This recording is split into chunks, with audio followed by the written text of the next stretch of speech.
Bishop agenda kusabira emmere eyo. Honorable Minister atukulembere wali wansi. Atusabe Kalonda waffe omulungi twagala okwebaza ekiseera kye tuyiseemu tukusaba Mukama otukuze emmere eyo tugirye twamanya okuweereza emikono egiteesiteesi ogiwa omukisa naffe abanaagirya otuwa omukisa mu Yesu Kristo Mukama waffe. Amiina.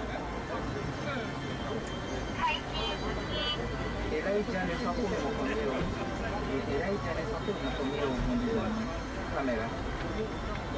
Era jangan fakul aja kecil jadi kayu.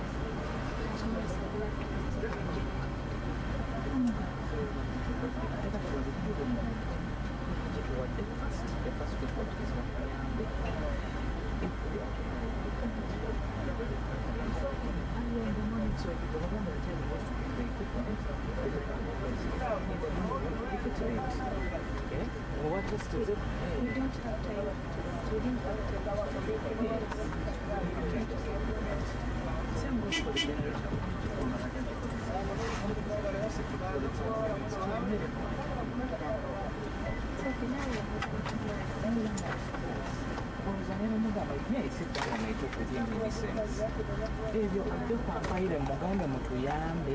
Nakwata omusajja wammwe yeetereze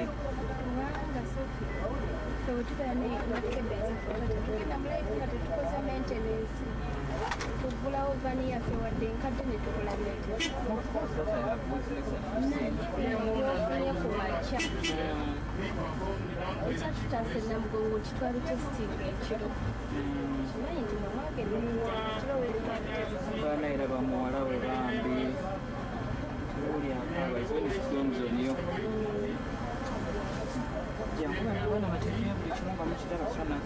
ffenna ly'ekkubo naye tugenze tutya twetegese tutya. I think the Baganda say omukululo weguli. General Kasirye has left his mukululo and it's large and seen by everyone, his trade. Ate kino tekitegeeza bya bugagga. Weewaawo ekyo nakyo kirungi naddala ng'obifunye mu makubo amalungamu ate nga tebijja kusaanawo ng'ogenze naye bijja kubeerawo nga bya lubeerera. Ekikulu byakulabirako ebirungi byolese okusoomooza kwembalekera Irene and your colleagues. The brand that he has left, you need to keep it. The wealth, social capital, his friends here, invest in them, don't take them for granted. Keep them and grow them, let alone, of course, the physical wealth he has left behind. Don't squander it, grow it, so that you leave it also for your lineage in future.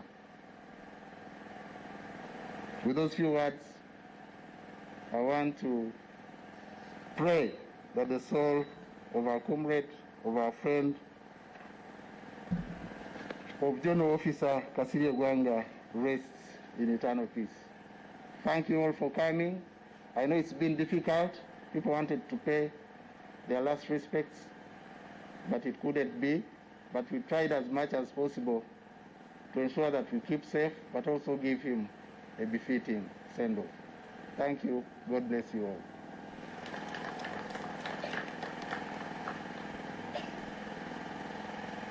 With those few words, I want to now invite the chief mourner, none other than Afande Katumba, who is no stranger to this home, who is no stranger to this uniform.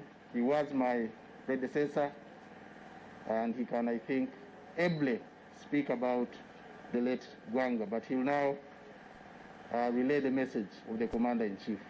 But I had forgotten one thing. We leave behind Mabugo of 10 million to the family. Irene, you can come and pick it, or any member of the family from the UPDF.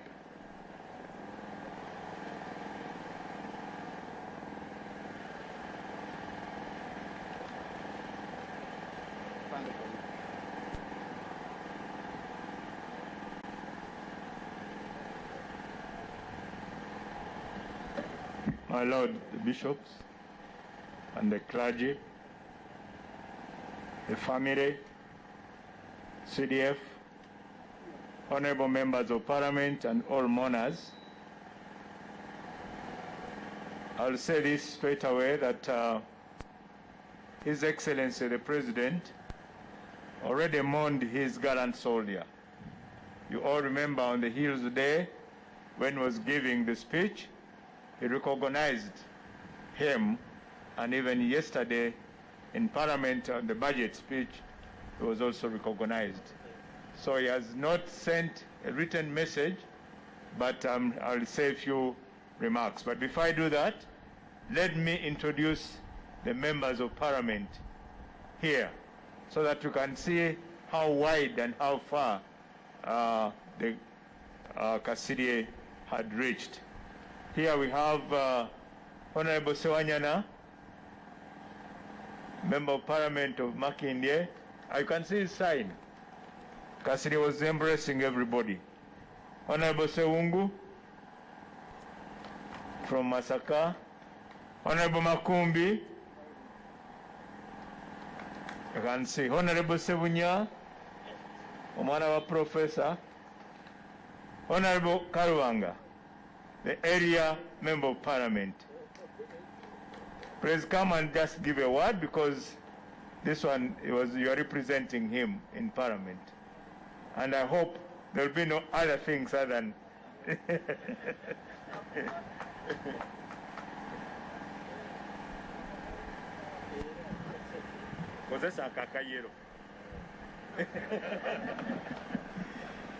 neyanziza nnyo ssebo mukama wange, batata ba bishop, baganda bange okuva mu parliament, mukama wange okuva Emmengo, mwenna buli omu mu kiti kye. Amanya ganze Lukyams David Kalwanga, ndi mubaka parliament ow'ekitundu kino. Ssebo afande, n'otusonyiwa okuyita afande, kyetwamanyiira. Njagala okwebaza olw'okumanya protocol. Njagala okwebaza olw'omukisa gw'ompadde okujja okwogera eri abantu bange. Teri amanyi Kasirye eggwanga okusinga nze amukiikirira mu parliament, kubanga ebintu byonna bye mbadde nkola yampa guidelines. Njagala okwebaza ennyo nga sinaakwogera bigambo bingi.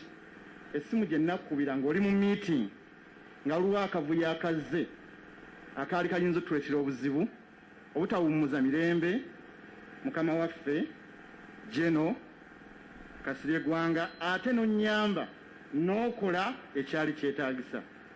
Okwogera kwange kwe kuno. Eri bannabusujju, kitalo nnyo okuviibwako General Kasirye. General Kasirye, singa tukibadde kirwadde kya coronavirus, singa wano wonna wajjudde, kubanga abantu bamwagala olw'ebintu ebyenjawulo. Ekisookera ddala olw'amazima ge. Ekyokubiri, olw'okuba nti afaayo ku muntu asookerwako. N'ekisembayo byonna okuba nti talese bbala mu ngalo ze. General Kasirye eggwanga tugenda kusiibula. Bassebo ba General abali wano, ye awummudde, byakoze abikoze. Agamba nti ekyamutwala mu magye kufa kwa muganda we, n'agenda n'eri erinnya Gwanga yali agenze kuwoolera. bwekyakutwala mu magye kyali ki.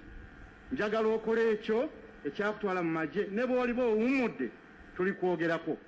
Ssebo Oweekitiibwa Minisita, tulina obuzibu nti gye naawummudde naye aleka project gy'abadde yankwasa n'aba Egypt nga yakutereza kitundu kino ekyetoolodde Lake Wamala nga tulina amasaza 5 agagenda kifunamu. Yali yakola enteekateeka ng'ayagala tuddire ecosystem ya wano nga tetukosezza nnyanja yaffe Wamala naye nga tusobola okufuna enkuba mu bitundu ebyetoolodde wano Gomba, Butambala, Busujju ne Ssingo ne baganda baffe ab'ebuweekula.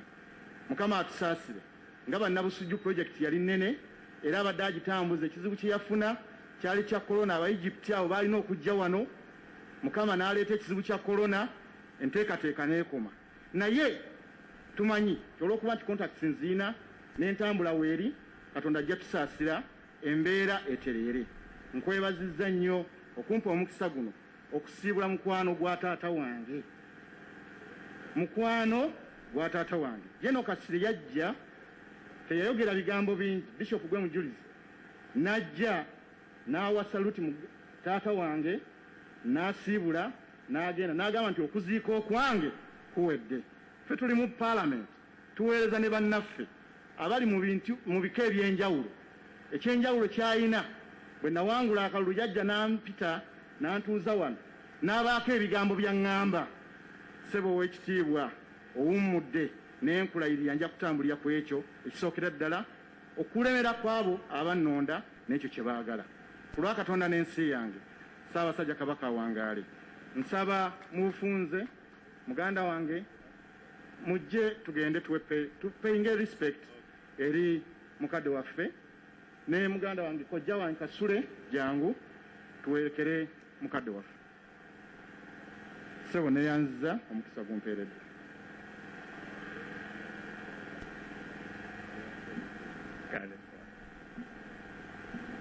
Baga nti munnabyabufuzi omumma emmere n'omuwa akazindaalo. Let me proceed with my few remarks.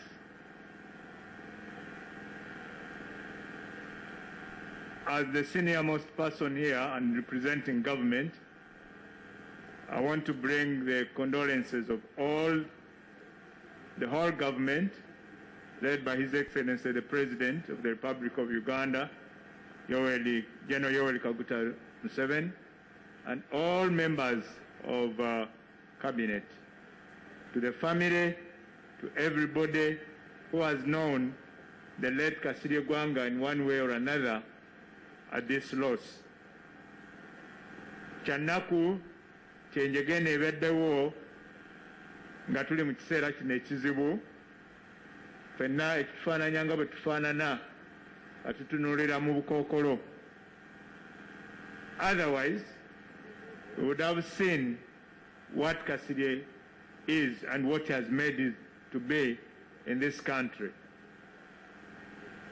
I know that Cabinet would have been here in heavy representation, but again, because of these limitations. Even now, I'm scared that when these images go on the TV, we may be charged for breaking the rule, and the police is here. I hope they don't charge us as we walk out of here for breaking the rule of the numbers. But this is all because of what General Kasirye, the legacy he has made and what he has been in this country. About his military history, the CDF has ably covered that. About his contribution to his kingdom, the representative of the Kabaka made a very good presentation of that. And about his contribution and what he has been in the military can be seen by the size of the generals, the number of the generals here, and the militaries here who are here now, who would have been even more than this, but because of the limitations.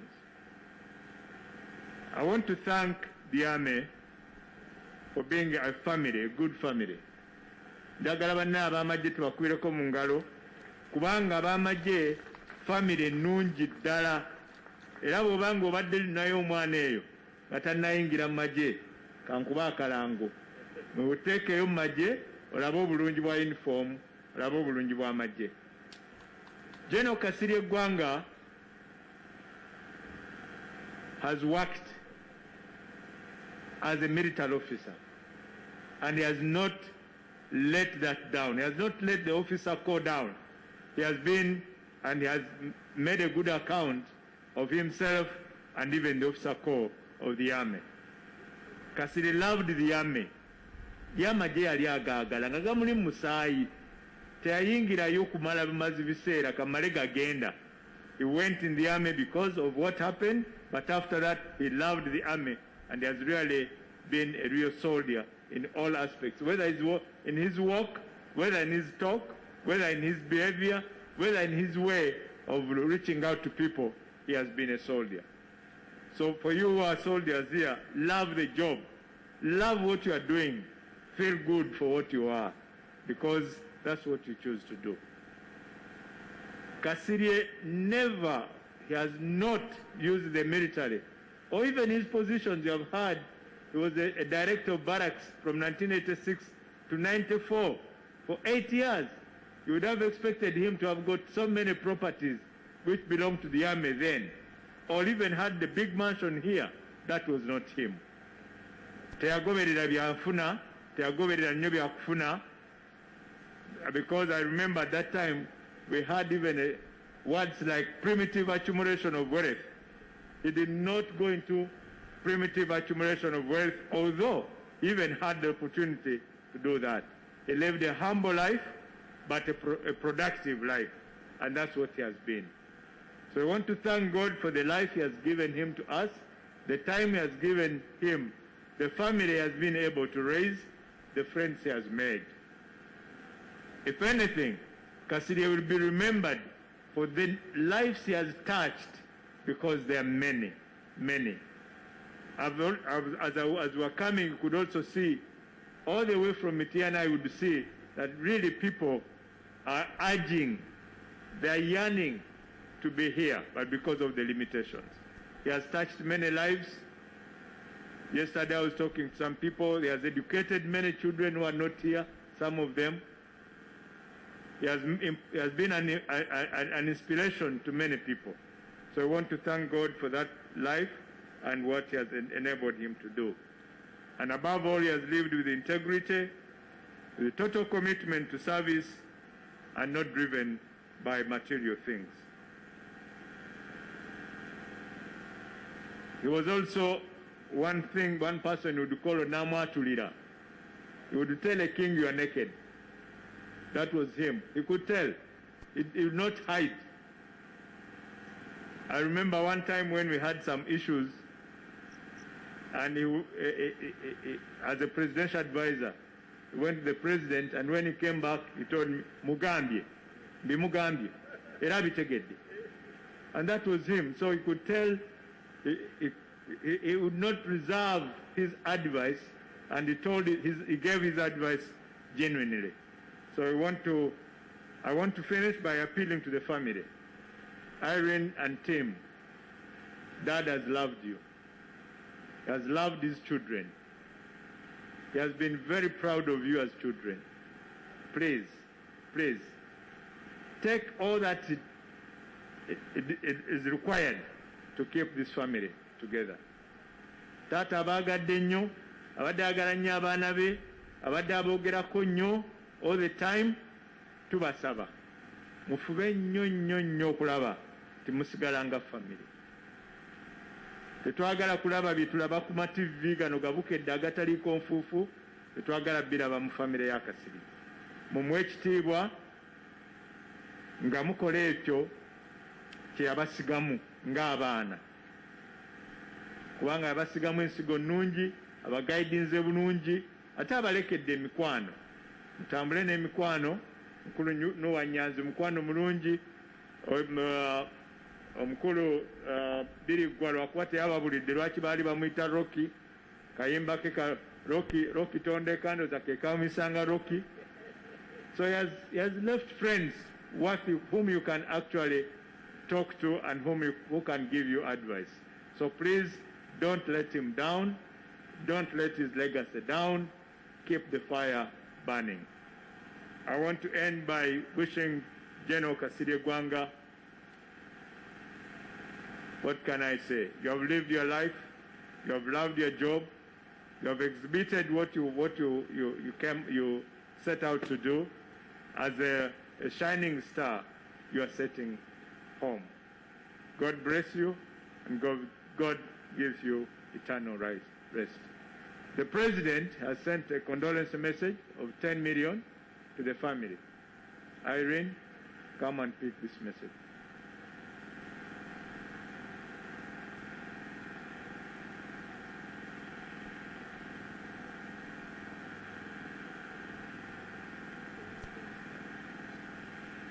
Nalina mkulu wange Nkoyoyo alina akayimba ke yayimbanga tuli mu lugendo tutambula tuddayo ewaffe mu ggulu. Olwaleero lulwo enkya lwange. Mukama akuwe ekiwummulo eky'emirembe, Mukama akutambuze bulungi, Mukama akusasule byonna ebirungi by'okoze ku nsi, n'ebyo ebizibu ebibi abikusonyiwe. Tambula mirembe.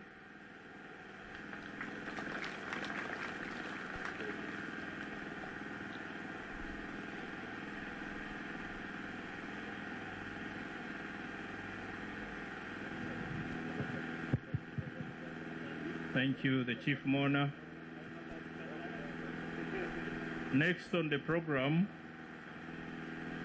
is an activity that I will request the Honorable Minister first to demonstrate. But before demonstrating that, there is an administrative arrangement, because once we go into prayers, it will be prayers, then the military, and then to the grave.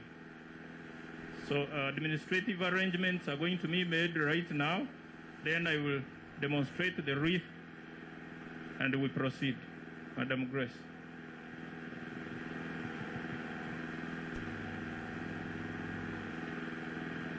Thank you, Dale. The Chief Mourner, CDF, Bakitafe Mukatonda, bakungubazi bannange, mwenna abali wano ndooza muwa obujulizi nti okuggyako e Buganda ekigamba nti oluganda kulya, olugenda enjala, General teyali yagadde muve wano nga temulina temulidde. To an extent nti yasitukanga n'atufumbira ku kyokulya. N'olwekyo mbasaba busabi twategeseewo Ssebo Chief Mourner, nkimanyi nti tudduka ffenna okukwata kafyu, naye bwe tuva Magombe tunaabeko mu ngalo, mukwateko akantu katono mudduke mugende. Eyo ye administrative message gye bansabye okuwa. Ekyokubiri mpozi office ya presidency tulina departments nyingi nabadde na-announcinze obukadde 5, naye ekyomukisa requisition gye twabadde tukoze obukadde 10 bulabise era ne babundeetera. Nsaba kubukwasa Irene ku lwa family ne message gye baweereza mu buwandiike.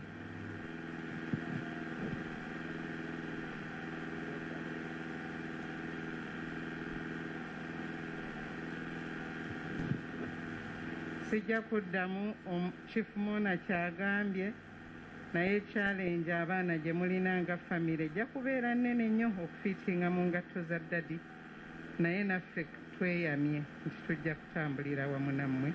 Mukama abagumye, amuwe ekiwummulo eky'emirembe.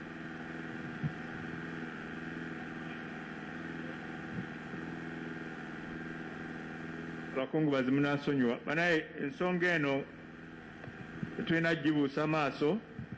Ekigambo ky'obulwadde buno obuliwo, abantu tutandise okulabika nga abakizannyiramu. Bwe batugamba okwambala masiki tuzambala nga necklace, oba weerimba wekka kubanga obulwadde bujja kukwata gwe. ekibi ky'obulwadde buno obutalinga buli obwatukwata emabega eri obwalinga bututawaanya ti buno bw'okatwala kakwata famire yonna